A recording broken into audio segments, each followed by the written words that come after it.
All right, welcome back everyone. We are jumping right back into our architectural tour of Iloilo City. If you were with us for part one, you know we had to leave it on a bit of a cliffhanger, so let's pick up right where we were, exploring these absolutely incredible heritage mansions. So, quick recap.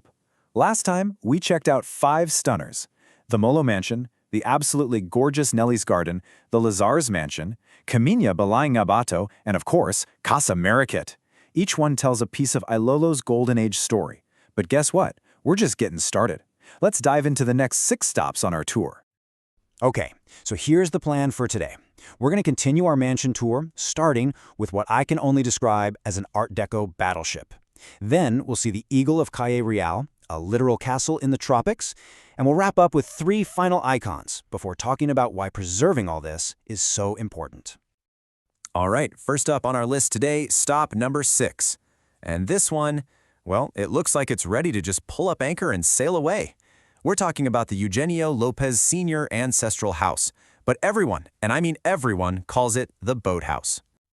Just look at this thing. It was built back in 1936 by none other than Eugenio Lopez Sr. Yep, the founder of ABS-CBN. This is a perfect example of a style called streamline moderne. Think of it as the sleeker, cooler cousin of Art Deco. It's all about those curves, those long horizontal lines. It was totally inspired by the glamour and speed of ocean liners, which is why, it looks like a boat. So let's break it down. The man behind the design was the brilliant architect Fernando H. Ocampo. And of course, a place this unique had to be recognized, right? It was declared a National Heritage House back in 2002. But it's more than just a house with cool architecture. It really captures that pre-war vibe, that feeling of optimism, of looking to the future, that whole machine age spirit. And the family themselves totally get the comparison. This quote from Oscar Lopez nails it: "The appearance of a battleship, complete with portholes." And it's so true. You can see the round porthole windows, the verandas that feel just like the deck of a ship. It's just an icon. And what I find fascinating is how it represents the Lopez family's own story. They were moving from being sugar barons, tied to the land, to becoming media moguls, ruling the airwaves. This house is literally a symbol of that leap into the modern world.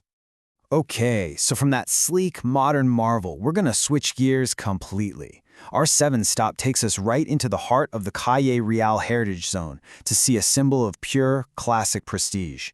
Get ready for the Celso Ledesma Mansion, better known as the Eagle House. And there they are.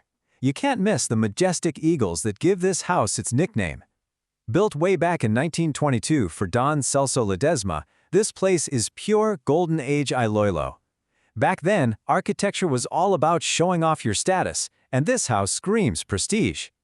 The style is Beaux-Arts, which basically means go big or go home. It's all about symmetry, fancy decorations, and just overwhelming grandeur. It was a very clear message. The owner was powerful and wealthy, thanks to that sugar boom. But this house isn't just beautiful, it's a survivor. It has an absolutely wild story.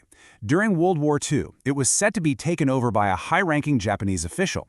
But here's the crazy part: he never showed up. No one knows exactly why, and because of that incredible twist of fate, the house and even its original furniture survived the war completely untouched. It's amazing. And it gets better. Just this year, 2024, it was officially declared a National Heritage House, a long time coming.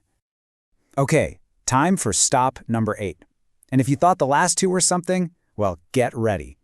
We're leaving behind that classic elegance for something totally different. We're talking about a fortress, a castle, right here in the tropics. Welcome to the Juan Ledesma Mansion, or as it's more famously known, the Castle Chateau. I mean, come on, look at this. It was built in the 1930s, and the style is just a wonderful, wild mix. You've got some heavy medieval vibes, some Gothic revival in there, and you can't miss those notched battlements along the roof. The fancy term is crenellated parapets. They give it that unmistakable European castle look. Finding something like this in the Philippines is just so unexpected and kind of magical, isn't it?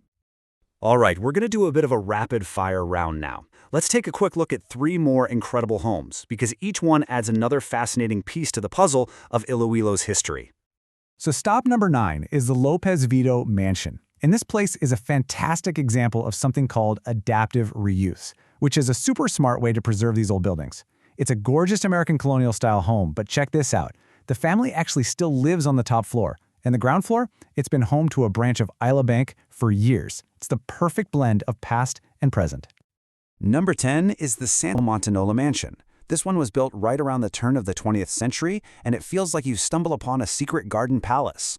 What's so cool about it is how it mixes styles. You got the classic Filipino bahay na bato foundation, stone on the bottom, wood on top, but then it weaves in all these Spanish and Chinese details. The result is this beautiful, one-of-a-kind hybrid.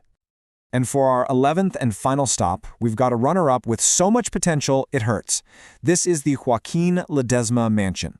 This absolute giant of a neoclassical home was finished in 1928. It also has a dark past, serving as a Japanese garrison during the war. Right now, it's for sale, just waiting for someone to come in and write its next chapter. Locals call its weathered look hauntingly beautiful. And believe me, everyone in Iloilo is holding their breath, hoping to see this grand dame restored to her former glory. So, as we wrap up our tour, what's the big takeaway here? Well, it's pretty clear that these aren't just old houses, right?